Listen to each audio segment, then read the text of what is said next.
সরকার একটি স্বাধীন বিচার বিভাগ চায় জানিয়ে আইনমন্ত্রী মোহাম্মদ আসাদুজ্জামান বলেছেন, বিচারকদের আইন প্রণয়ন, বদলি বা পদায়নে সরকারের হস্তক্ষেপ করার কোনো সুযোগ নেই।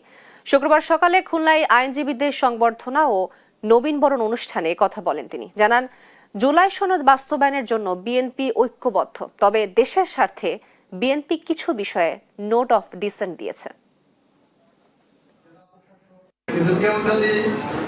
আপনার মামলায় জামিন হলো না বলে জজ সাহেবদের উপরে আন্টি প্রেশার ক্রিয়েট করার চেষ্টা করেন, তাহলে কিন্তু ন্যায় বিচার হবে না। সঠিক পথটা সঠিক সময় সঠিক জায়গায় তুলে ধরবে। বর্তমান সময়ে আরেকটি বড় বিতর্ক মানুষের সামনে এসেছে। জুলাই সনদের বাস্তবায়ন, গণভোট, জুলাই সনদ বাস্তবায়ন আদেশ ইত্যাদি সাবজেক্ট।